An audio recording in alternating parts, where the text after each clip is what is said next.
them to safety, where they were medically evaluated by Truckee Fire. 2 of the 6 skiers have been transported to a hospital for treatment. 4 guides with 11 clients were returning from a 3-day trip at the Frog Lake Huts, popular among backcountry enthusiasts. A Savannah, Georgia elementary school teacher was killed Monday morning in a traffic collision after authorities say an illegal alien fleeing federal immigration officers crashed into her car. Savannah Chatham County Public Schools announced that the victim was Dr. Linda Davis, a teacher at Hess School. The male driver who hit her was identified as 38-year-old Oscar Vasquez Lopez, who sustained non-life-threatening injuries. He faces homicide charges after running a red light while evading ICE arrest. Lopez is a Guatemalan national with a final order of removal issued by a federal judge in 2024. Georgia Congressman Buddy Carter says this is what happens when you have 4 years of an open border policy under Joe Biden and the Democrats. This is what happens when you have essentially an extension of the defund the police movement that we have now with the Democrats like John Ossoff, who are demonizing ICE and encouraging people not to comply, not to conform to ICE, and to resist ICE. New York Congresswoman Alexandria Ocasio-Cortez not only embarrassed herself but the whole country when she stumbled and stuttered through trying to answer a simple question at the Munich Security Conference. Would and should the U.S. actually commit U.S. troops to defend Taiwan if China were to move? I think that this is such a, I think that this is of course a very longstanding policy of the United States. New York Post columnist Miranda Devine says this woman is an embarrassment. No, J.D. Vance also urged AOC to go read a book. That might help rather than sort of uttering these Instagram-ready inanities, which seems to be her entire MO. There's no excuse for her going and not being able to answer a question on Taiwan, which surely is one of the most obvious questions that you're going to be asked in a foreign policy forum. And I think Donald Trump was right when he said that AOC and Gavin Newsom going to Munich and parading their incompetence is an embarrassment to this nation. And finally, pro-life lawmakers are trying to put a stop to chemical abortions with drugs obtained through the mail. Chris Woodward explains. Chemical abortions are responsible for most abortions today. In many cases, the abortion drugs taken by the mother were provided by someone from out of state. Stephen Ertelt of Life News says states are taking action by approving or considering measures that prevent mail-order abortions. If you're wanting to get the abortion pill, you have to go to somebody in person to get that. And of course, in pro-life states where abortions are not legal, that's not going to be something that can be done. So it stops that practice. It protects women who are being killed and being injured by these dangerous abortion drugs. And of course, it protects unborn babies. In 2025, the Ethics and Public Policy Center looked at insurance data and found that 1 in 10 women taking the abortion pill experience a severe adverse event. Meanwhile, nearly half of the states have filed a brief in support of Louisiana's law challenging a Biden-era rule that expanded access to abortion drugs through mail and telehealth. I'm Chris Woodward. More news available online at afn.net and download the AFN mobile app for your Apple or Android device. I'm Rusty P. Looking to take the next step in your education? Blue Mountain Christian University offers graduate degree programs designed for working adults who want to grow professionally and personally. With graduate studies in business, education, and kinesiology, BMCU combines academic excellence with a Christian worldview. With flexible and hybrid formats and supportive faculty, you can pursue a graduate degree while balancing work, family, and calling. Learn more at bmc.edu. Welcome to Today's Issues, offering a Christian response to the issues of the day. Here's your host, Tim Wildmon, President of the American Family Association.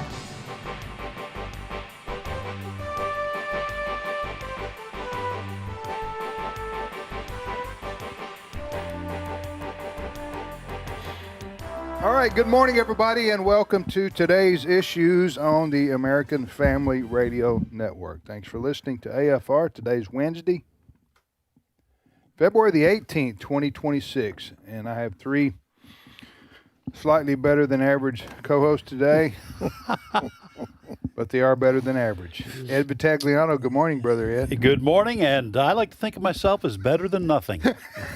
Better than nothing. Better. Well, all right, Wesley Wildmon, good morning, Wesley. Good morning.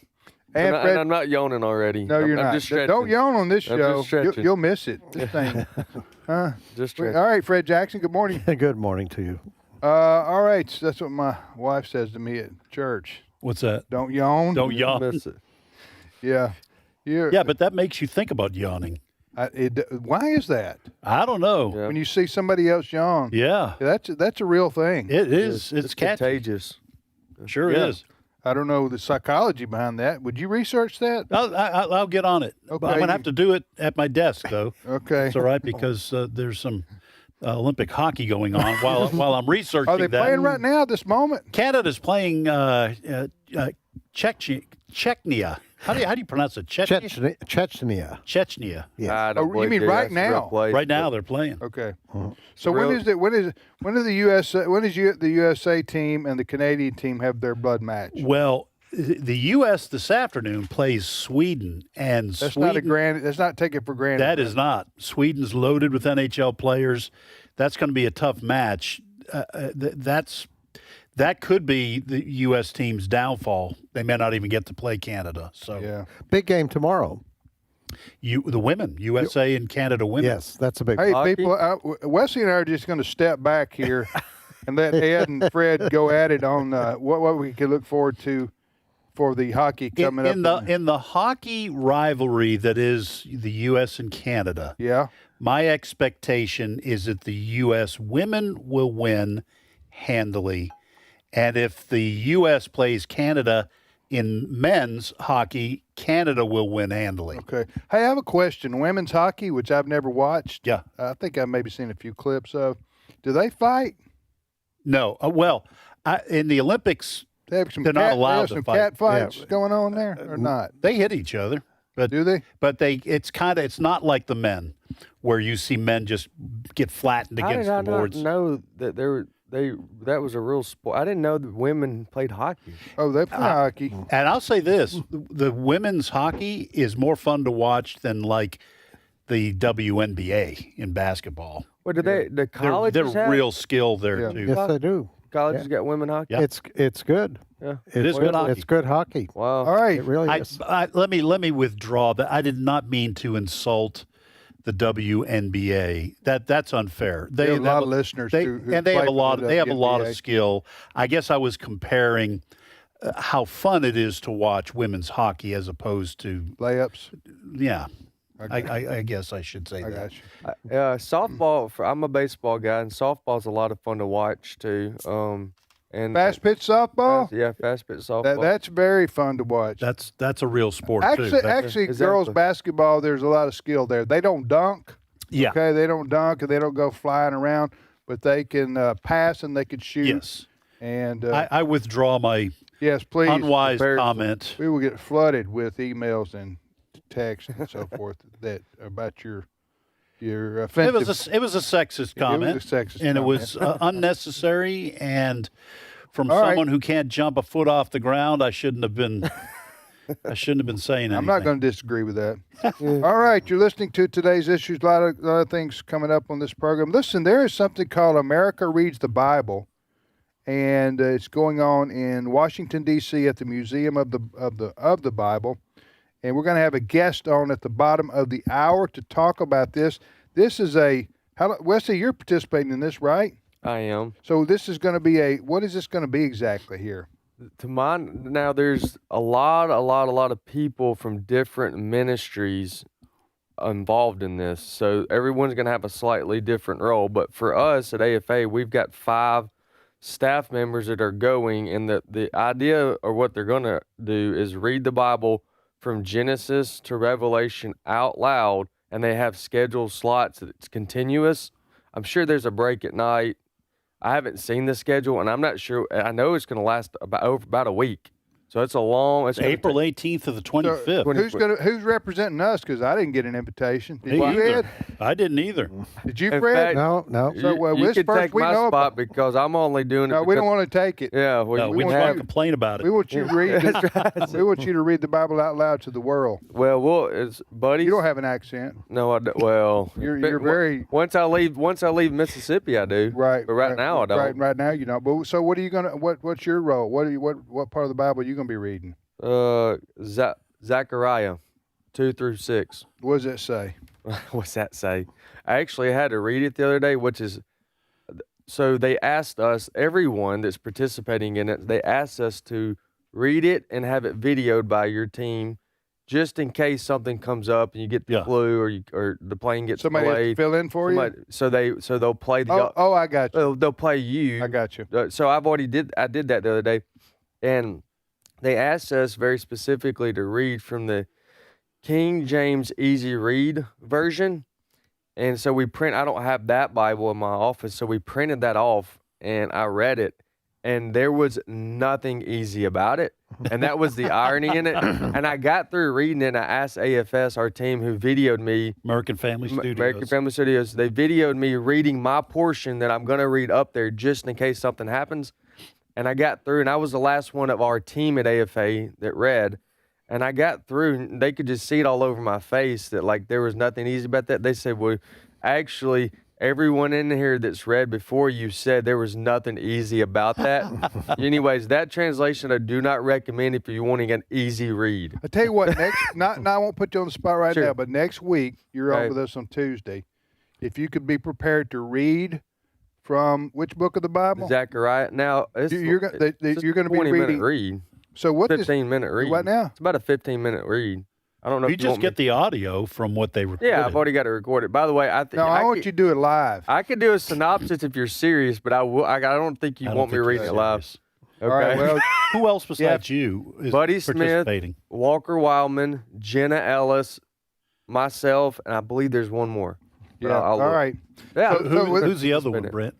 Debbie Wuth now. There we go. Yeah. Our voter guide. Yep. There we go. All right. So it's called America Reads the Bible. It's at the Bible Museum from April 18th to the 25th in Washington, D.C. And it's going to be people from ministries from the U.S., maybe around the world, and they're going to read through the Bible out loud. And at the bottom of the hour, we have a representative. We do. Bunni Pounds, who's the president of Christians Engaged. Yeah. She's kind of the visionary behind this idea to do this. Right. All right, Fred, what's your first news story there? First news story comes from California, and right now there is an urgent search underway for 9 missing what's called backcountry skiers. They've had a huge snowstorm that has hit that area of the country, and these skiers, they started out 2-3 days ago. They were on a track through some very rough country. Snowstorm hits. There is an avalanche, and 6 of the skiers have been rescued, but 9 are still missing. So a very kind of serious situation out there. For people to get involved with this kind of expedition, I'll call it, you got to be pretty tough to want to get into this rough backcountry. There are little huts along the way of this backcountry trek, and they managed to be fine the first 2 days, but this avalanche hit, and the rescue of the first 6 came in. They were in contact with these 6. They were able to get to them, but this is still very, very dangerous. This is the Lake Tahoe area? Lake Tahoe area. So very dangerous, but they have crews that have expertise in that kind of search and rescue. And we're supposed to get an update this morning sometime on how things are going. But so 9 still missing. Yeah, this wasn't a ski resort. No. For recreational. This is sort of cross-country backpack skiing. I mean, this is tough stuff. It is. But an avalanche hit, and 9 people missing. Yes. And as of this hour. Yes. And it's such tough country. It's not easy to rescue people either. You can't just drive your, four-wheel drive along a road. These I guess they have to use choppers and people going on skis to try to find them with equipment. It's described as rugged, mountainous terrain of up to 4 miles. So this is you have to be in really good shape to start out on these things. Have you ever been near or seen an avalanche? I mean, you've lived in the mountains. Just video. Okay. Yeah. What about you? Just video. Okay.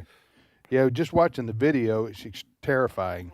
It's like when you see video of a tsunami or something, you just go, you forget how powerful nature is. Right. Mm-hmm. And these avalanches, I mean, some of these people, they're going to look for them because you can survive with a pocket of air for a while.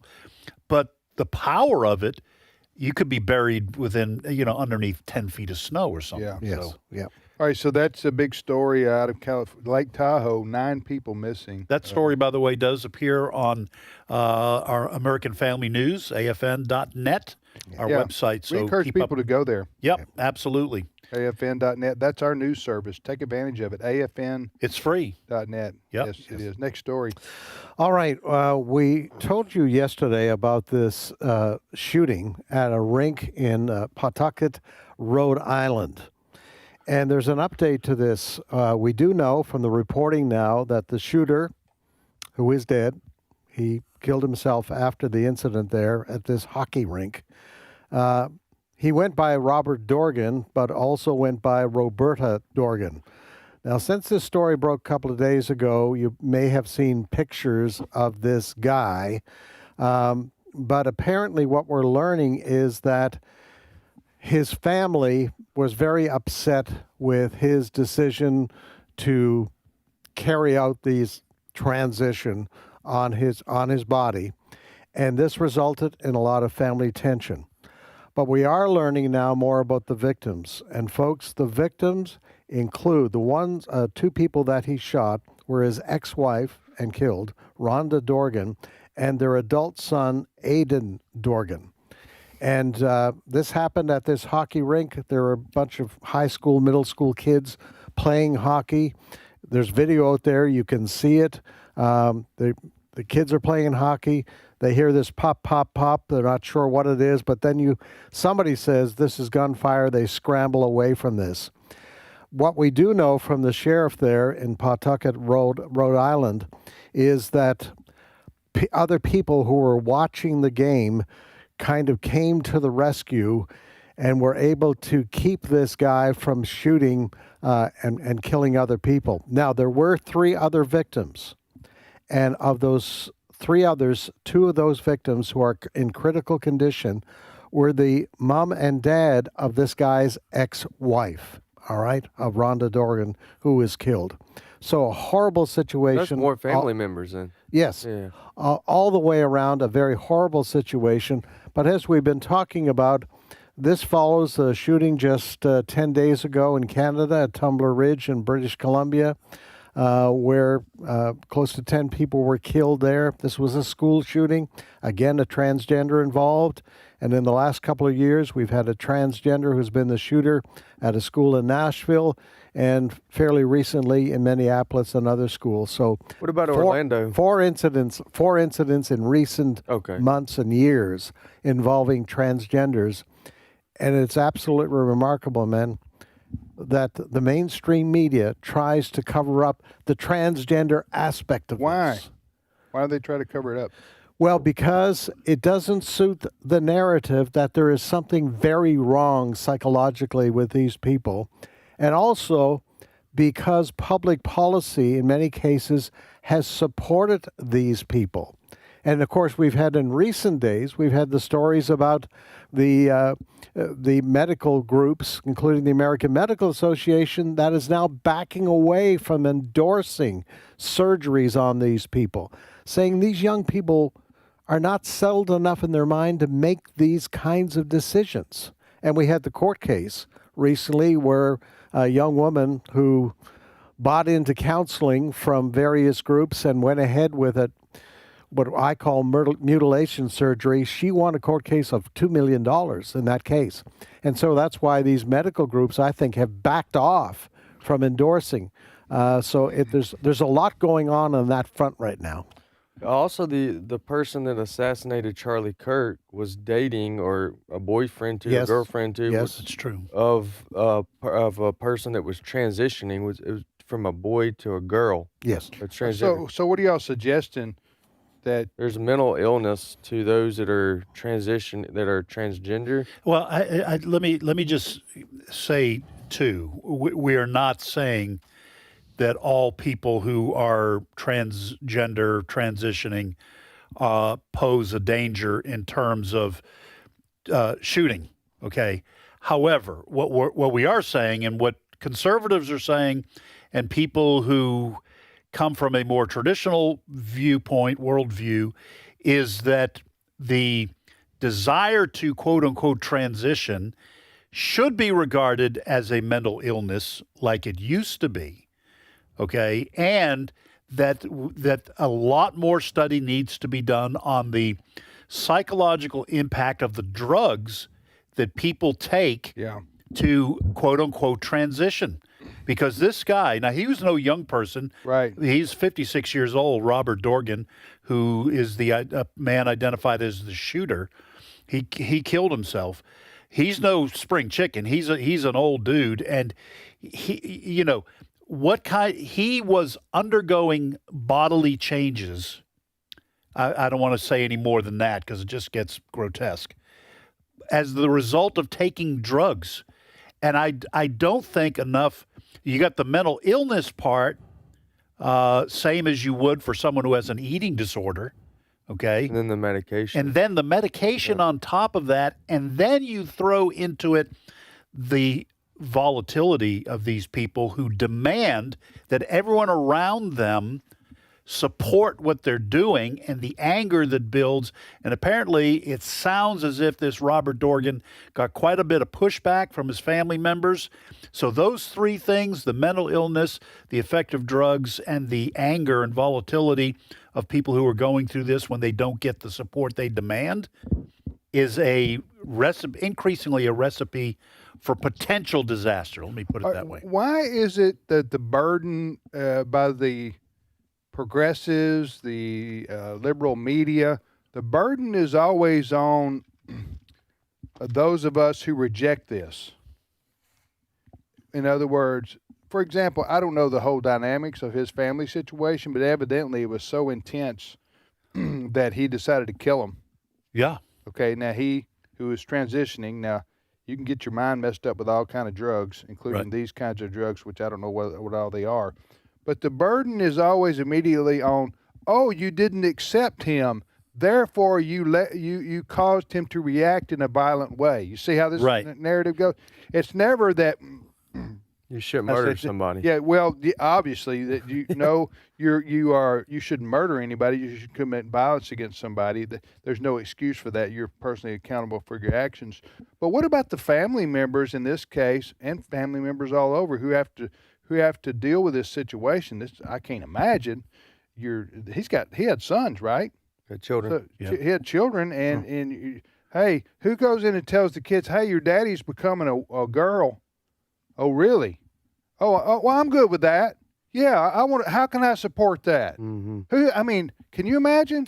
Well, to finish this, so I'm tired of hearing the burden being put on the children or the wife of or the parents of who disagree that somebody should try to change their sex. Go ahead. Well, I don't think I'm oversimplifying this by saying the starting point is when you reject the created order, you reject God, you reject the world that he made, you reject the fact that he made mankind male and female.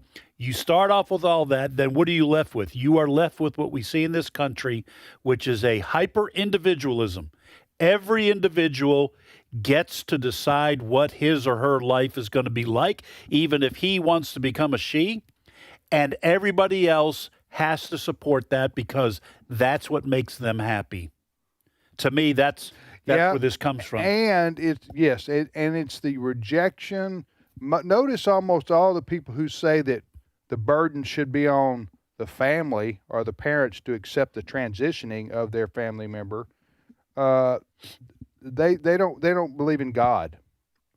or certainly they don't believe in the God of the Bible. Right. That has a order and creates people the way they're supposed to be. God doesn't make a man. God doesn't make a male and then say, "Well, I'm going to make him feel like a girl." Right. I'm being elementary with my language there, but you understand what I'm saying. God doesn't make mistakes on giving you your sex, and so. But I think most of these people, they either don't believe in God, or they don't believe in moral values in any way that would impact a situation like that. Well, I'll just say this one thing and then toss it to Wesley. I heard it explained this way. This makes a lot of sense to me. We used to say to people who felt like they weren't in their right body, a young man who thinks he's a woman, we used to treat the thoughts and say, well, you are male, young man, so let's help you change the way you think and feel inside, because that is a sign of something gone wrong in your mind. Now, what we do is we say, we accept what you think in your mind. Now we're going to help you change your body. And that requires surgery and drugs, and that is only exacerbating the confusion in the mind. And if you think about it, they only limit that way of thinking to a few areas, because they wouldn't do that if I felt like I identify as a millionaire. Right. I'll get $1 million. Right. So they do limit it to these types of issues. Another thing too, I was thinking about the other day, a lot of American society now, you are seeing culture shifting since the election pretty rapidly back toward a more conservative traditional worldview. I mean, and we talked about that before with companies and campuses getting rid of DEI, getting rid the pushback on wokeness and all that. However, you are seeing the far left have been in control of every possible institution across the country for the last 20 years, and this is what we're getting. I mean, think about that for a second. They've been in control of the entertainment. They've been in control of education. They've been largely in control of politics and legislation.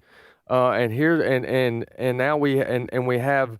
My point is, they have supported themselves all the way up to the point of holding you at gunpoint, air quotes, gunpoint. Everything up to that point, they've got their way in everything. And this is what it's come to in a lot of ways. All right, we're going to take a time out right here.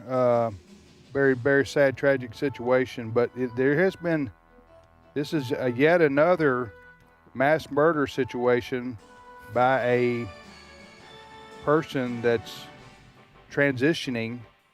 And to Ed's point, I'm wondering how much of this is directly related to the drugs these people are taking. And let me just add this too.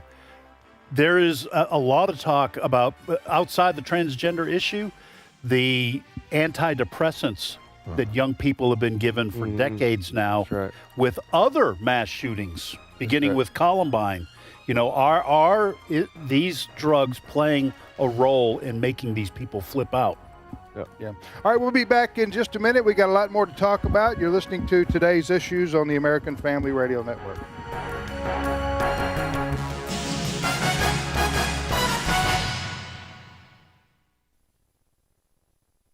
It's my turn.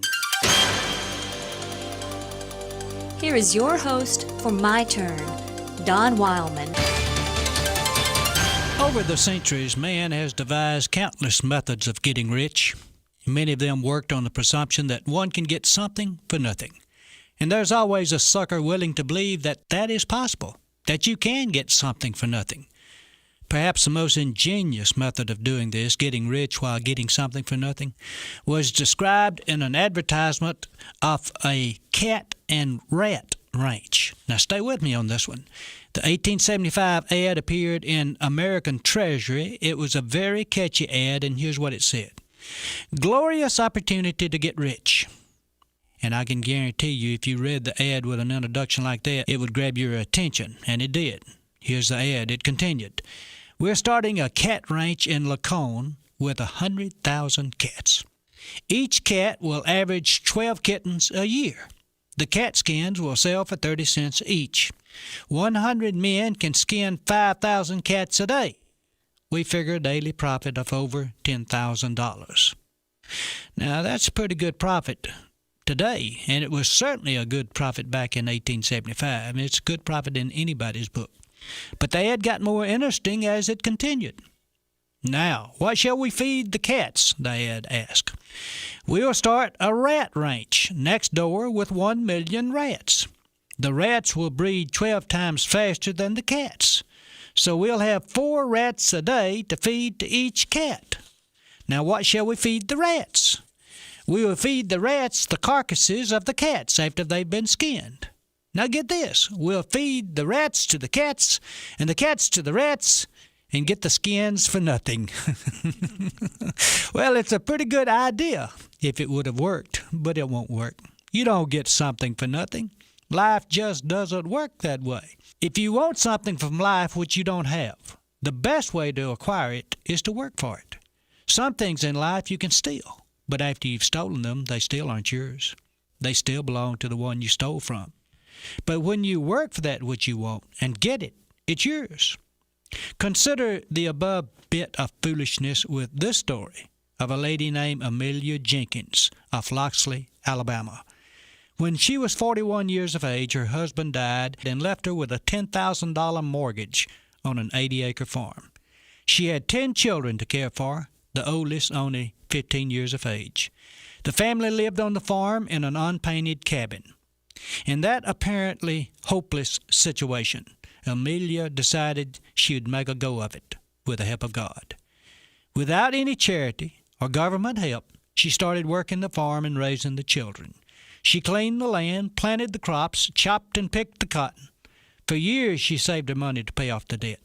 Amelia worked hard and prayed for God's guidance. Come Sunday, the family went to church. She saw 7 of her children graduate from college. In 18 years, she saw the farm grow from 80 acres to 1,100 acres. The farm equipment went from bare necessities to the very latest modern equipment. The farm's annual gross income grew tremendously. All of this came to a black mother and her family because of hard work and right living. Amelia Jenkins once said, "Anybody can be somebody. Take what you have and make what you want. It can be done because it has been done." Like we said earlier, the best way to get what you want is to work for it. Anyone should know that you can't feed the cats to the rats and the rats to the cats and come out ahead. This has been My Turn with Don Wildmon, a production of the American Family Association. Jesus said, "Let the little children come to me, and do not hinder them, for the kingdom of heaven belongs to such as these." Matthew 19:14. American Family Radio. This is Today's Issues. Email your comments to comments@afr.net. Past broadcasts of Today's Issues are available for listening and viewing in the archive at afr.net. Now, back to more of Today's Issues. Hey, welcome back, everybody, to Today's Issues. That's the name of this show on the American Family Radio Network. We're here every Monday through Friday. Friday, we have trivia time. Have a lot of fun, so if you want to join us for that, that would be like in 2 days from now. Trivia Friday. We'll be here. I'm Tim with Ed, Wesley, and Fred. And we want to thank Timothy and Denise, or Tim. They're here from South Louisiana. They came by to see us here. Yeah. They didn't bring any crawfish, which was very disappointing. And I told them that. Do you like crawfish? I like crawfish, yeah. I don't. First of all, it's too much work. Well, no, I don't. No, I don't do that. I'm talking about. Just I'm talking about. You go to the restaurant. And you put crawfish on top of salmon or pasta or something. Yeah, something like that. Now that I do like. No, I don't clean. I don't. Yeah. I don't go get them. Chance. No chance. Do you, Fred? You go get your own crawfish? Listen, I prefer a crawfish is a little lobster. Yes. If I'm going to take apart a shell, it's going to be lobster. Yeah, it's going to be something more. When it comes to lobsters and crawfish, Fred goes, go big or go home. That's about it. You like crawfish, Wesley? Oh yeah, I love crawfish. Okay, I like crawfish, but I don't know. I don't work for them. But they do in South Louisiana. That's where they harvest them. You know, yeah. But anyway, Hey, our guests that just came by and visited. If you're listening and you want to come by and visit, you can go to afa.net/visits with an S. Yeah. Visits with an S. And you can register there and let us know what day you want to come, and we'd show you around and get to visit, just like Tim and Elise. Yeah. They do need to sign up, though. Tim and Denise. In advance. Denise, yeah, they're from South Louisiana, and they were. I told them I was going to be in Lafayette this summer, and I wanted to give me some restaurant recommendations. Oh yeah, good idea. Yeah, so Wesley's baseball team. He's got a 10U baseball team, and they're going to be going down for a big tournament. Yeah, a national youth baseball tournament. Well, yeah. So over the past winter break, I was asked to coach a team to represent Mississippi, in Louisiana. So every state will have an opportunity to put a team together for their age group to represent their state, and we're all going to meet up in Lafayette, Louisiana. You're doing that for the state of Mississippi? So I'll be coaching the state of Mississippi Man, team. I'm proud of you, man. Well, I'm his daddy. Well, I deserve a little credit here. I'm still proud of you, Wesley. That's right. There's a little nomination process, and then that was hurtful. I thought we were friends. You know I love you. Okay. But you, to be honest, you deserved it because you were trying to shoehorn yourself into Wesley's moment. And it worked. It did. Hey, we're talking about Tim right at now. the end of the summer. Anyway, it's pretty cool. Yeah. Because they're going to be going and playing against teams. Like Wesley said, I guess Texas is probably going to have more than one team. Hopefully, Texas, that's not fair. That's right. Usually Texas has 2 or 3 teams. Okay. Yeah. Yeah. That's probably still not fair. I know. That's right. Size Yeah. of the state. Okay. We want fairness. But and you love baseball. I love baseball. So this will be a fun outing to cheer on your just one grandson. That's right. Yeah, but I got 5 playing the travel baseball this spring. 5 playing, but 1's going to this Well, trip. good luck seeing your house. We're going to wear out some car tires. I'll tell you that right now. From now till June. All right. So we talked earlier in the hour about there's going to be this big deal at the Bible Museum in Washington D.C. and it's going to we're going to talk to the person who came up with the idea. The visionary. What now? The visionary. The visionary. I thought you said a missionary, and I didn't know that. No. You said a visionary. Okay, America Reads the Bible, and the president of Christians Engaged is with us now, Bunni Pounds. Bunni, welcome to Today's Issues. Awesome, guys. Well, it's great to be with you, Tim, and the gang. Well, thank you very much. Tell us about yourself and your ministry. Yeah, I spent 16 years in political consulting and campaign management working for members of Congress, many that are in the administration today, like Sean Duffy and Lee Zeldin. But yeah, I started a ministry December 2019 with the kind of a frustration I had was that we were continuing to talk about Christians not voting, but we weren't actually mobilizing them like a campaign. So I started a ministry called Christians Engaged with a pledge or a commitment from Christians to pray, vote, and engage regularly. We went from 79,000 Christians in Texas to now, 6 years later, we are serving 1 million people in our voter mobilization system from a nonpartisan Christian perspective. And we have a lot of things going on, a young adult program, curriculum, to teach Christians how to get involved in campaign school and church outreach program and everything. And we love partnering with AFA and with iVoter Guide and all our friends there with you guys. Amen. The more Christians we can get involved in government and politics, the better. I don't know where we got this crazy idea that Christians need to stay away from politics because it's dirty. I want to go, well, you know what? The world's dirty. I've been to some church meetings. Yeah, I know, right? Well, and the fact is, when Christians got out of it, got away from it, it only got worse. Right. So that'll tell you something. So the idea that you can escape politics and government and hold yourself, more pious or more holy is ridiculous because because laws are made that we all have to live by. Well, who do we want making the laws? Do we sign me up for the pagans? Right. Or the atheists? Yeah. No, we want more Christians involved in lawmaking from the city council to the White House, because not that we want to impose our religion on people, is that we want to stand up for our moral values and our constitutional rights. Bunny knows this, and our constitutional rights that are at risk here, and our liberty and our freedom and our way of life. All those things are impacted by politics. Again, I say from the city council all the way to Washington, D.C. All right, so you got something, Bunny, coming up that America Reads the Bible. Tell us about that. Yeah, I was in the Museum of the Bible 2.5 years ago with a whole group of young people that we take into Washington and had an encounter with the Lord about Ezra. It hit me. I just finished a draft on the book of Nehemiah, of a new book that's coming out that I wrote May 19, called Stepping Up to Lead, Rebuilding a Nation in the Footsteps of Nehemiah. But it hits me that we need to have an Ezra moment in our nation before we can see a generation of Nehemiahs arise.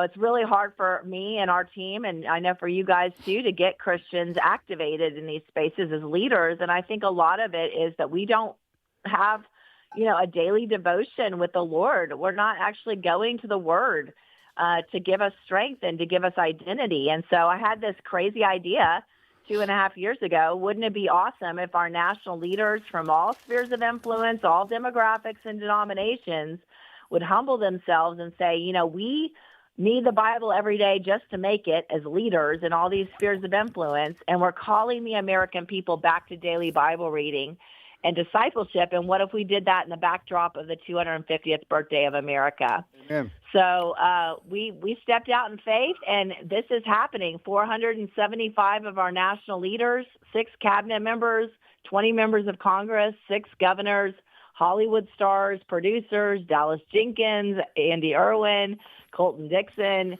worship leaders.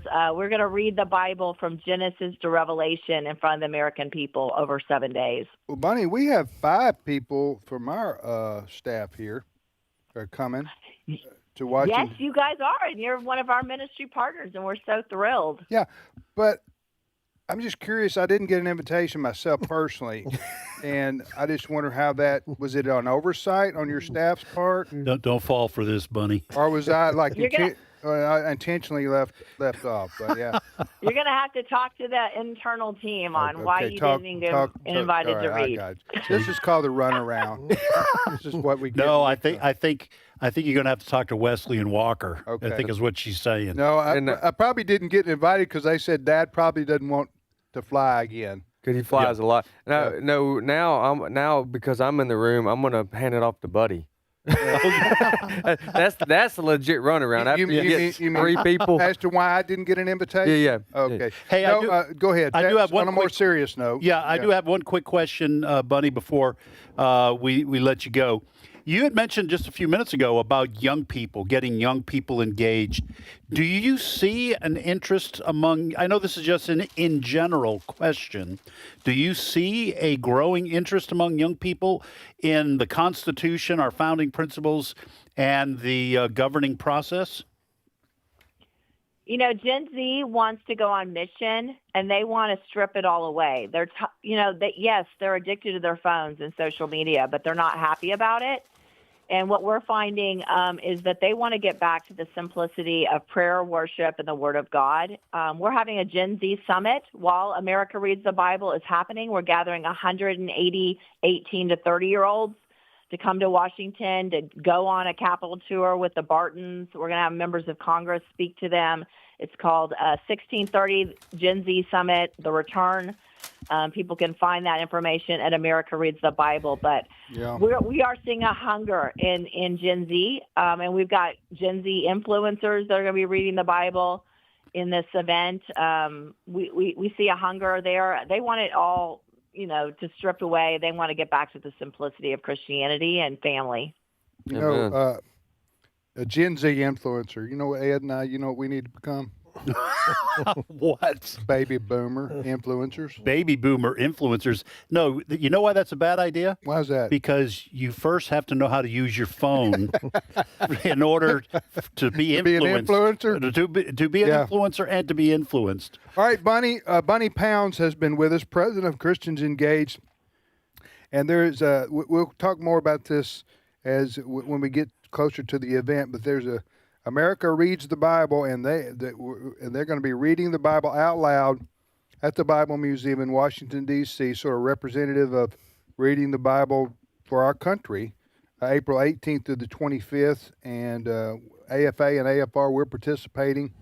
It's really a event to glorify the Word of God, the Holy Bible. To our, as it is the foundation of our country, really, if you think about it. And Bunny, give your website for your ministry, Christians Engaged, so people can check that out. Yeah, go to AmericaReadsTheBible.com to come to D.C. and join the live stream, and then ChristiansEngaged.org. Take the pledge to pray, vote, and engage, and help us change the country. Thank you, Bunny. Take care. Appreciate it. Thank you, guys. Okay, that's Bunni, B-U-N-N-I. I've Pounds. never seen Bunny spelled that way. That's a unique spelling. All right, you're listening to Today's Issues on the American Family Radio Network. Tim, Ed, and Wesley and Fred are here. We're all here, and we thank you for listening to American Family Radio. What's your next story, Fred? Big court case is underway in California. Social media is on trial. The plaintiff in the case is a 20-year-old woman who's identified by the initials KGM. She claims her early use of social media addicted her to the technology and exacerbated depression and suicidal thoughts.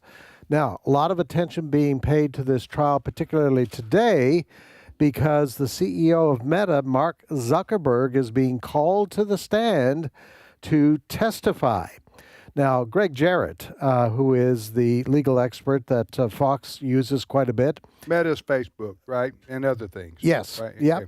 So Zuckerberg's going to be on the stand today. But Greg Jarrett says the plaintiffs challenging social media are going to have a very difficult task in front of them. Cut number 10. The plaintiff in this case has two major problems. First, she was treated for years by two therapists, a psychiatrist, none of whom ever diagnosed her with social media addiction. So that a huge causation problem. She may not, in fact, suffer from addiction caused by social media, but depression caused by abuse at home. There's evidence of that. Second of all, her lawyers have to prove that the company's designed a defective product. That's a very high burden because the defense says, wait a minute, Facebook, Instagram, YouTube, they're not defective at all. And instead, the plaintiff misused the product with her own chronic engagement. It's called personal responsibility. And where's parental control in this? Was mom oblivious? So there you have it. Hey, you know what? So this, okay. All right, again, this is a person who is suing Meta. Yes. Which is Mark Zuckerberg's company. It used to be called something else, but Facebook is their big product, right? Uh-huh. All right, and she's claiming she was forced to... She's addicted to social media. I'm shocked that she was able to get him on the stand in a court case like that, because that sounds to me like, listen, I know people get addicted to these social media sites, but it's not the fault of the owner of the company. I mean, we're going to say people are addicted to newspapers 25 years ago? I think personally, I think this is not a legal statement, it's my personal opinion. I think we throw the word addiction around too lightly. Okay, now I know people can get addicted to substances, okay, because there is a physical response to drugs. But we say people are addicted to pornography. We say they're addicted to a particular television show. They're addicted to food. Now they're addicted to social media. I'm sorry. I'm just not buying that. These are behavior-driven habits that are chosen. Okay, and I guarantee you, John Piper once, the pastor, pretty well known in reform circles anyway, he once said that if you claim that you're addicted to pornography and someone put a gun to your head and said, you die if you click through to this website, that person's not going to click through. So when people talk about addiction, true addiction, I think, means you're swept away by biological realities and chemical reactions, and there is less responsibility for what you're doing. But this girl may have other mental issues. You don't get addicted in the same way as you do to tobacco, especially to social media. Yeah, especially to file a lawsuit and sue a company over. You could just get rid of your phone. Right, yeah. If you thought it was like that I said, I'm shocked that...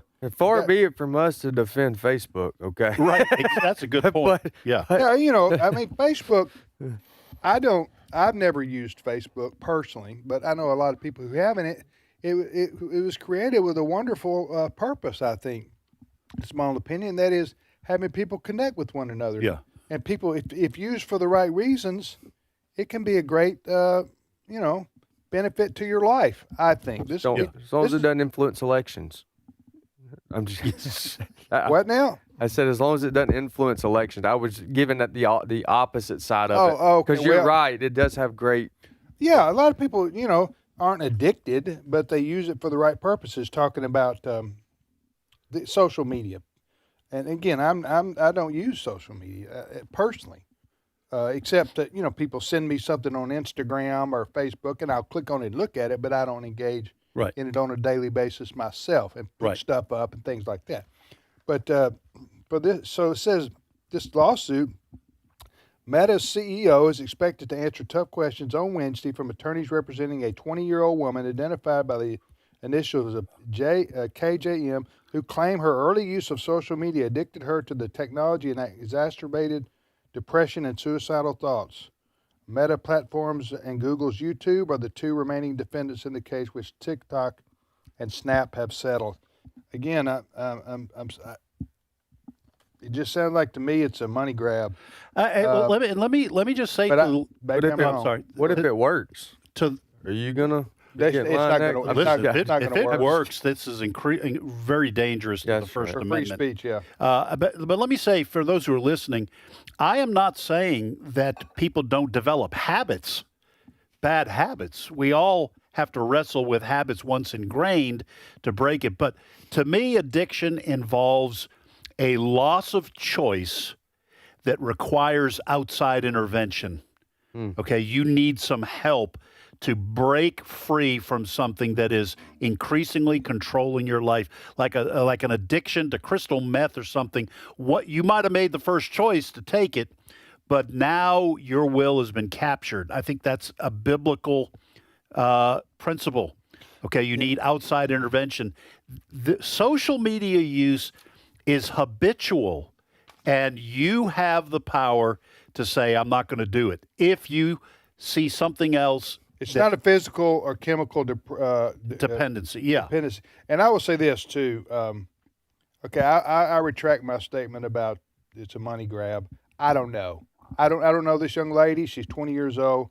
I'm just saying, when I look at this, I go, you can't, to me, hold the CEO of a company like Facebook responsible because you can't stop using it. Right. And it affects your mental state. Listen, I think if that's true, sign me up for her lawsuit and I want to be one of the class action defendants because I'd like a little money from Mark Zuckerberg myself. I'm being facetious. Let me just toss this one other thing in. I joke around about pizza. I actually don't eat that much pizza. I do. Okay, Wesley does. Okay, I joke around about being addicted to pizza. I'm not. Right. I try to make healthy choices. But if you allow this lawsuit to succeed, then what about people who say, I'm addicted to the buffet down the street? Their food is so good, I can't help myself, and now I'm 400 pounds. So I'm suing Bonanza, if they're still even in business, okay? Right. That opens the door to all kinds of abuse of the legal system. Let me ask you one other question. Okay. Okay. So the word disease has been used to describe alcoholism. Oh, yeah. I once heard a pastor say alcoholism is the only disease you can get by pouring a drink down your throat.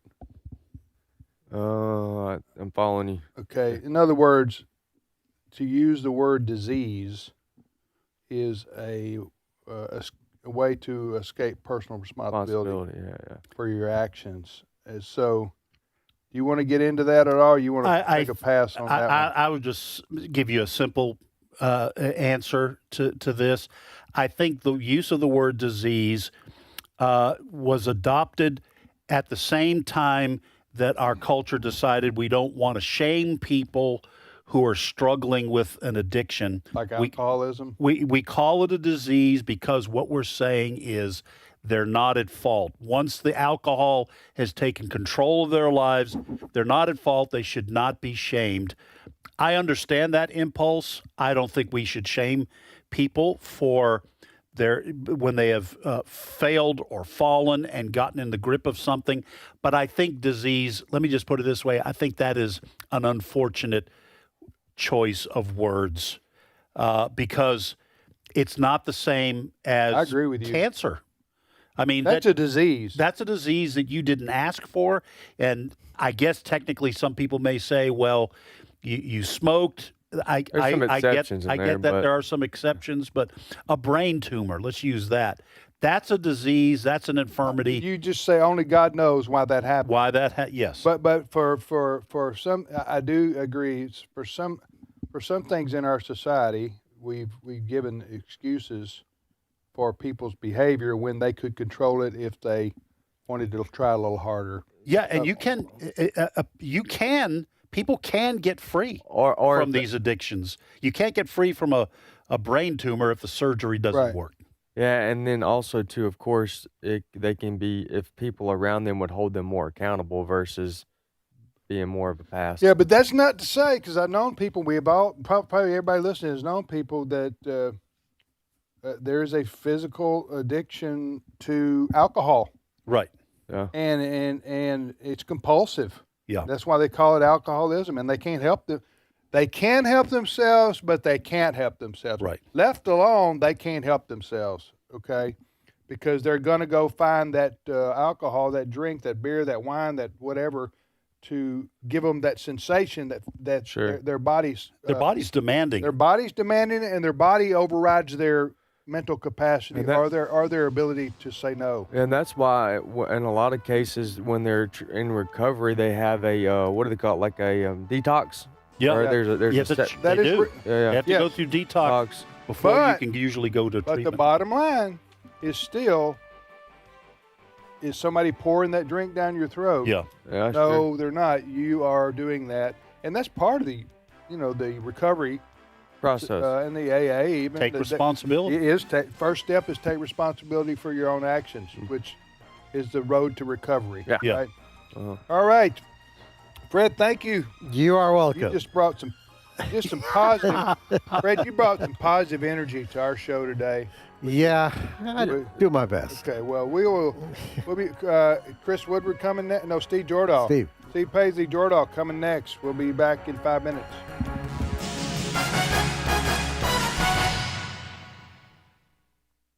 The views and opinions expressed in this broadcast may not necessarily reflect those of the American Family Association or American Family Radio. Faith, family, freedom. American Family Radio. Where can you access instruction and inspiration from scholars, apologists, authors, preachers, and activists to deepen your Christian understanding? You could enroll in seminary, but a better way might be the AFA Cultural Institute. You'll find a collection of more than 50 informative inspirational video lectures with more to come.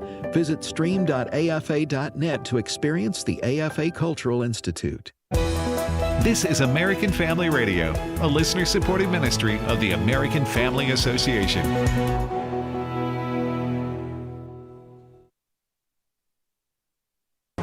American Family News, I'm Rusty Pugh.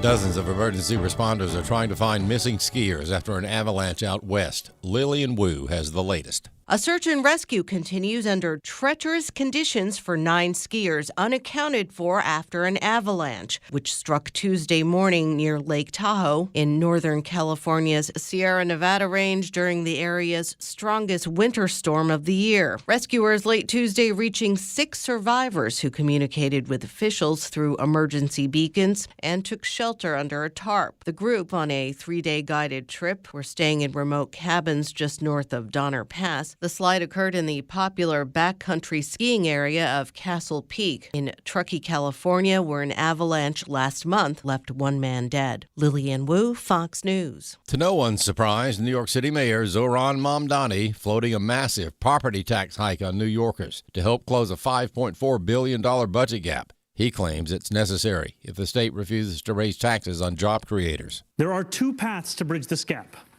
The first is the most sustainable and the fairest path. This is the path of ending the drain on our city and raising taxes on the richest New Yorkers and the most profitable corporations. And if we do not go down the first path, the city will be forced down a second, more harmful path. Faced with no other choice, the city would have to exercise the only revenue lever fully within our own control. We would have to raise property taxes.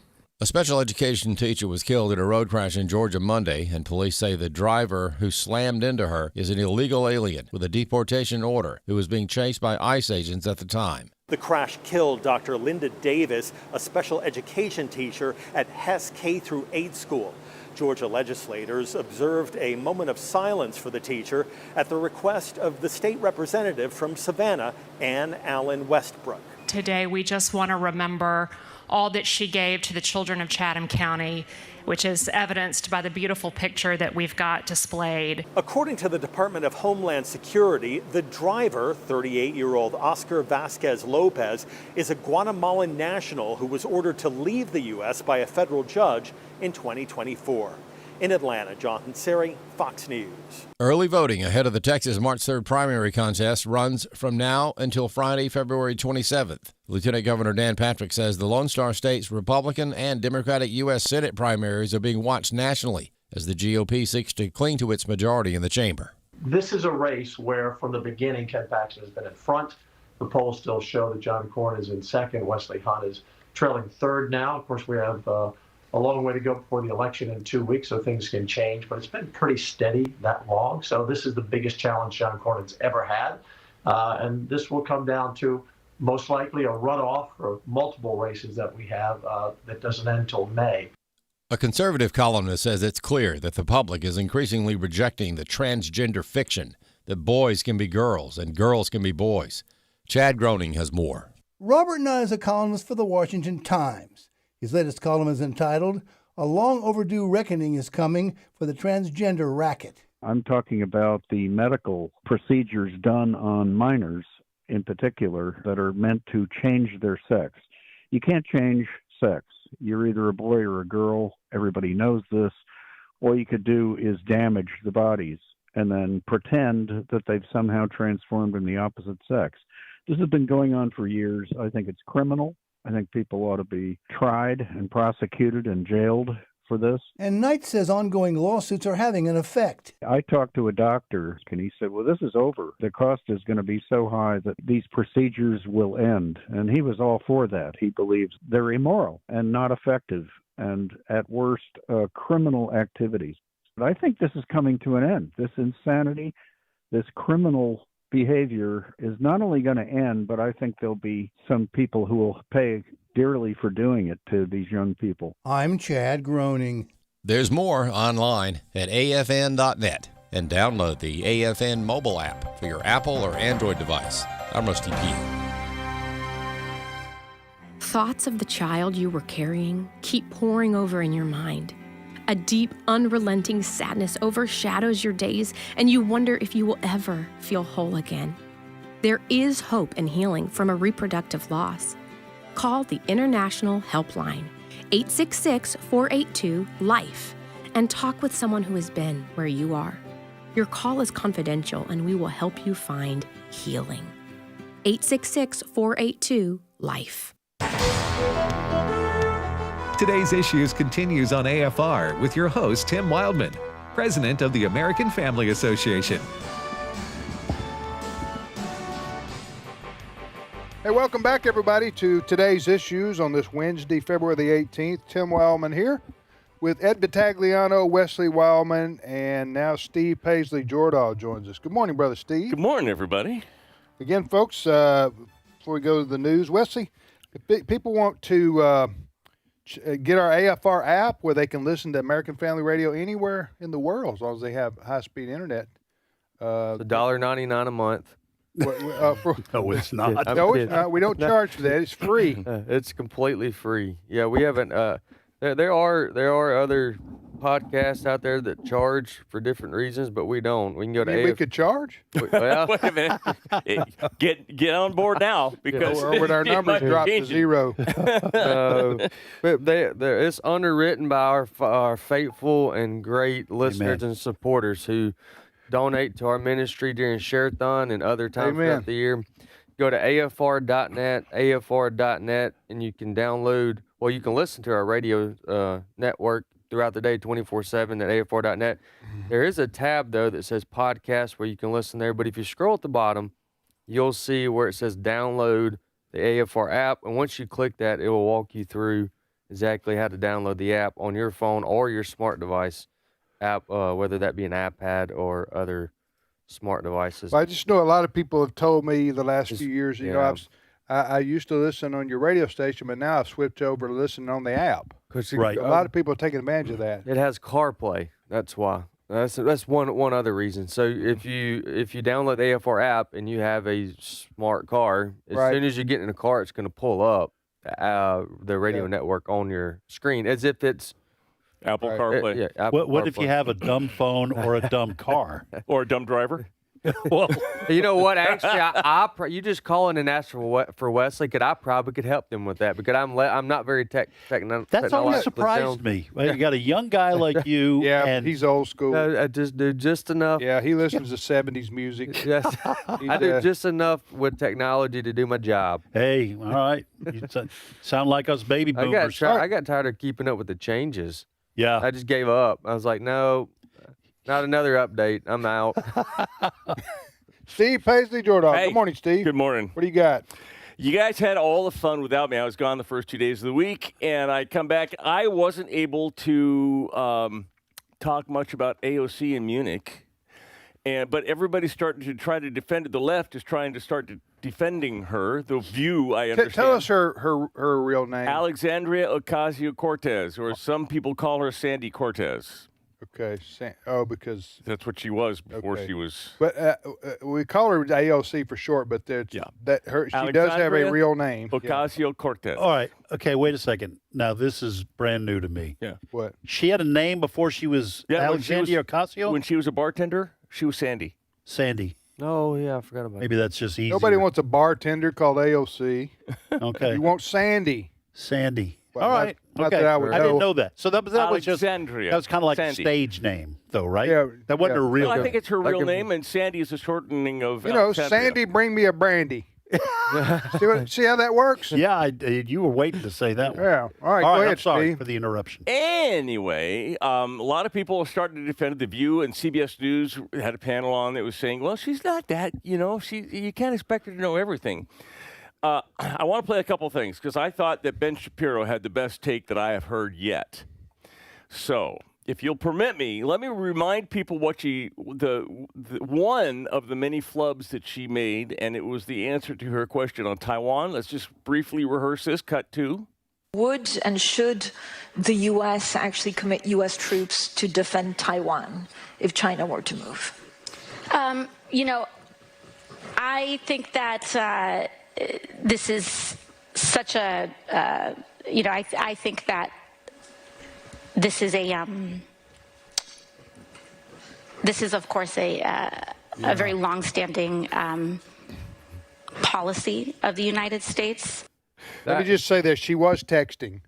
Was she? Yes, I mean, you got to give her a break. Okay. At the time she was answering It that sounds question. like she was. Yeah, no, it she does. wasn't, but it sounds like she was. Well, doing something else. Ben Shapiro kind of weighed into this on his show, and I wanted to play you a little bit of what he had to say because I thought it was pretty good. Cut 4. She goes abroad. She says a bunch of incredibly stupid things. And that's leaving aside her general message, which was that there has to be class solidarity across countries between people who are poor and people who are rich. But put that aside. I'm sorry, but if you proceed to give an answer reminiscent of that famous clip of Miss South Carolina attempting to answer a question about the Iraq War from 15 years ago, and you're on a national, international stage, that is your fault, right? She apparently prepared for this for months. According to Politico, she'd had multiple sessions with Matt Duss, who is Bernie Sanders' foreign policy advisor. Leave aside the advisability or inadvisability of going to Bernie Sanders' foreign policy advisor for your actual takes on the world. The fact that AOC spent months preparing for this and then proceeded to fall all over herself on basic questions and to place Venezuela below the equator. Again, that is your fault, lady. It's nobody else's fault. You were the one who went. And obviously, look, she was taking her 2028 bike out for a spin. She hit the embankment. She flipped head over heels and went all the way down the mountain. It's her fault. Talking about personal responsibility. Yes. I wish we had the teen Miss South Carolina. Cut 17, please. Uh-oh. Recent polls have shown a fifth of Americans can't locate the U.S. on a world map. Why do you think this is? I personally believe that U.S. Americans are unable to do so because some people out there in our nation don't have maps, and I believe that our education, like such as in South Africa and the Iraq, everywhere like such as, and I believe that they should, our education over here in the U.S. should help the U.S. or should help South Africa. that is a classic. I mean, I don't know how many times that's been video streamed. And listen, I saw that lady. She's a good sport about it. Yeah, she's a good sport about it. That was 15 years ago or something. 2007. So I don't want to give her a real name. I do. It's Kate Upton. There you go. Kate. I have seen her, and she kind of makes fun of herself. And she says, listen, I sounded like a deer caught in the headlights. I'm not sure what the deer would sound like in those circumstances. But she said, I blathered, and that was it. I think she sounded like a congresswoman from New York. New York. I think she sounded like. I think she sounded like she had 3 beers. And Sandy sold them to her. Yeah, and Sandy gave them to her. Anyway, yeah, so I had to chime in a little bit with that. I'm glad you brought that. That was funny. But such as. So do you think that which one is more cogent? Well, I think the meaty part of what she just says was such as the Iraq. Yes. that got me. That was just stream of consciousness. For those who don't know what we're talking about, there was a Miss Teen America contest about 15 years USA. ago. And I'm sure she's not the first to the last one to stumble over a question. Mm-hmm.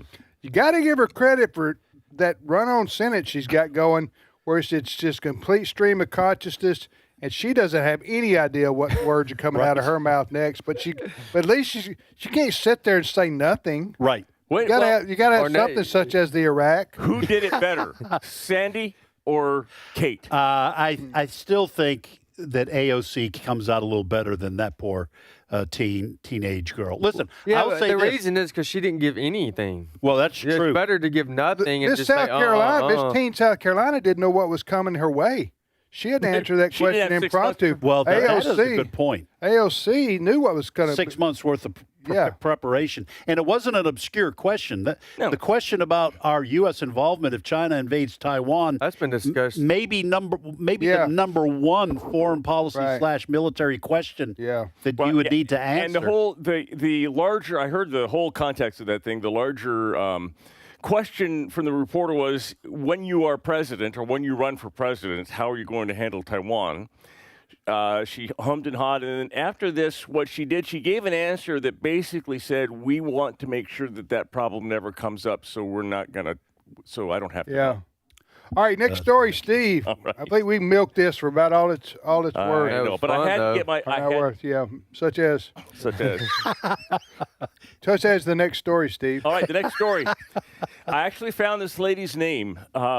Why do all these immigrants come to America? Are they coming because they are such fans of our Constitution and they see that we have a superior, the greatest country in the world? Greatest country in the world. That's right. Okay, can I answer that question in a serious way? You may. And I haven't done a survey, but I'm just going with the question that the answer that almost probably everybody thinks of first and foremost. The whole world wants to come to the United States. I use that generally speaking. The reason that the entry into the United States is such an envious position is because so much of the world wants a chance at the economic opportunities that America provides, and freedom, and the freedom and liberty and our way of life, the freedom to move and to travel and to do things, where you're not, in a communist country, or you're not in a country that's run by drug cartels or impoverished. So it's your best chance at a better life. That's the reason most people come to the U.S. illegally. They're willing to risk it because they want a chance at a better life for them and their family. Go ahead. Well, and I was going to say, even people from European countries, these aren't failed states. These are good countries. But the amount of freedom, Wesley mentioned that the amount of freedom you have in this country, where you can say what you want and not like the UK, get a visit from the cops. Well, there is an Hispanic immigrant to this country. Her name is Monty Lewin, Lewin. Doesn't sound very Hispanic because, well, I'll tell you why later. But she said the quiet part out loud. I want you to hear this as cut. She an influencer or something? What is she? Yeah. She's got a fairly popular TikTok, just like you. So I'm an influencer. Maybe a few more subscriptions than you do for your TikTok channel. But listen to what she has to say. This is Monty Lewin, cut 16. Let me hold your hand when I say this. We do not move to America because we think it's a better country. We move here because it's a little less worse than our other countries. Because you're stupid to think that we moved to this country for some hot dogs and some baseball. We have better vibes, music, food, culture, history, literally all of the above. We just moved here because we are looking to make more money and offer a better chance for our families. If you support ICE, you support people getting destroyed. If you support families getting... Yeah, dump out of that. Sorry. I was going to cut the end of that. Well, that was pretty interesting what she said there, though, that ICE part. Well... So what's her point?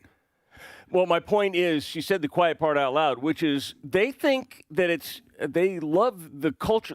White culture is such anathema to people that you're not supposed to believe in it. You're not supposed to like it. She disparages white. By the way, she took a white husband.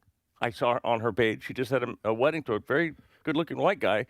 But she can't stand America. She's only here to take our money. Well, go ahead. Did you? Well, I was just going to also say she said what I got out of the clip is that the first portion of it, or the majority of the beginning, was that she's not coming to America because of the culture. Where she comes from's got better music, better culture, better way of life. But then the only reason people come to America is to make more money and to start a better life for their family. And we have maps. And maps. Which is what I said. Right, exactly. I don't know why she had to put down what you called white culture. I mean, I think it's just American culture. American culture. And by the way, I don't think she's representative of the majority of people who come to America who are more appreciative. I think you're right. Yeah, I think you're right about that. But what's funny is, though, with the liberal far left Democrat Party is teaching that, and that's what they believe.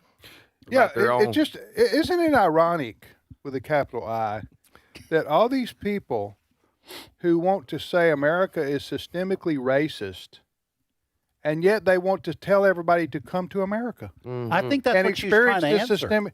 And experience the systemic racism. I think that's what she's trying to answer. She sounded upset, angry at people who say, well, if America's so bad, why are people coming here from other countries? She's trying to answer that, but it's an epic fail. That's right. Because she says our culture's better where we come from. Right. And my answer I would stop her and say, then why did you come? Money. Because what we can do here is better. And you know That's what, part of our lady? culture. That's part of our culture. Right, exactly. She says our music's better, our food's better, and I'm going like, well, you know, how do you know that? I mean, I think everybody's food is wonderful.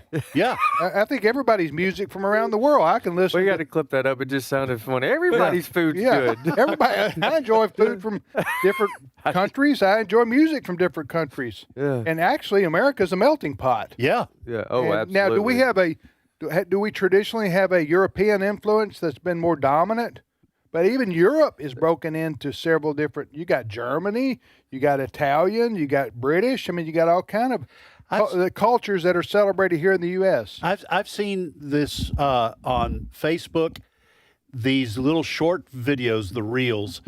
These guys from the UK, they take American food over there. They have someone prepare it. And to like British high schoolers. Yeah, I've seen that. And the British high schoolers are trying, food from Popeyes or biscuits and gravy. Love that chicken. And listen, these young people go, oh my goodness, that is so good. That is so much better than our food. It is England. Well, yeah, when's the last time you went to an English restaurant? That's we got true. Italian, we got German, we got English. But we got good stuff here. Oh, yeah. It's good food. It's good. We talk about music from the 70s. This is a larger good here, discussion too. on white culture, though, because everybody's allowed to say, she's allowed to say that my Latina culture is superior, and nobody says anything. A lot of people out there in the BLM people would say my black culture is far superior to white supremacy. And that's supremacy itself. Well, I know, but you're not allowed to be proud of white. We are, anything. Steve. We're black. proud of everybody. I'll say this. Black, white, yellow, red, we're proud of you all. I'll say this proudly. American culture is far superior to socialism and communism Amen, brother. in Latin America. How's that? Right. Preach. Including hush I puppies. say red and yellow, black and white, they are precious in His sight. Amen. How about is that a slam dunk? That's a slam dunk. Okay, all right. There we go. We missed our You did the dumper high dumper five. high five. When I was growing up, when I was growing up, I was 6 years old. We sang that, and I was going, "Well, where are the yellow people?" Oh, you know, didn't know any red and yellow, East red Asians. and white, and black. I knew who they were, right? But where are these yellow people we're talking about here? So, but anyway, yellow refers to Asians. Right? Yeah. All right, go ahead, Steve. What's your next story? All right. One of the other people that showed up in Munich at the security conference was Gavin Newsom. Oh, yeah. And he brought the Brill cream. He had almost as much wonderful things to say as AOC. Yeah, that's right. And Ted Cruz took a little notice of this, and he had something to say about Gavin Newsom, his time in Munich. Let's listen to cut 14. Let's be very clear, Senator. That is Gavin Newsom comparing American law enforcement to Nazis. Yep. Which, by the way, is what Obama was doing too. By the way, just like AOC and Whitmer, Newsom is apparently thoroughly historically illiterate. He said we've never seen National Guards federalized in the states. I guess his history book does not discuss the civil rights movement. He's never heard of a president named Dwight D. Eisenhower. He's never heard of sending the National Guard into southern states when Democrats who refused to desegregate schools resisted. Eisenhower sent the National Guard in. The pattern is the same. In this instance, you have Democrats who are saying we refuse to comply with federal immigration law. Then you had, in the 50s and 60s, you had Democrats saying we refuse to comply with civil rights law. Gavin Newsom is proudly following the tradition of Bull Connor, another Democrat politician. Let me ask you this question. That was Gavin Newsom, the illustrious Ted Cruz. That was Ted Cruz commenting on the historical illiteracy of Gavin Newsom. I'm getting I'm been tired of this Nazi. Yeah. This Nazi comparison. that the left, they bring that out at that's almost their first reaction. If you don't even get to finish your no, if you get pulled over for a parking ticket, they say, "Hey, that's a Nazi going after a minority." Absolutely. The Nazis murdered 6 million people. They sent them to gas chambers. Yeah, that's right. I say 6 million people. They murdered more than that. That's the 6 million Jews in the Holocaust. The Nazis under Hitler were ruthless killers with no regard for. I mean, you had to be committed to the Third Reich, or you could be put to death. So this just throwing out the word Nazi all the time, Ed, it just I think people they get desensitized to the word almost. But they want to say right. Gavin Newsom and others want to say that people on the right support Nazis, like the Gestapo. They say ICE is the Gestapo. Yeah, which is the secret police. Right. Of the Nazis. I think they do this because Nazis are the one villain that we can all agree on. Everyone thinks the Nazis were bad guys, that they were evil. And since we can all agree on it, that label has tremendous power.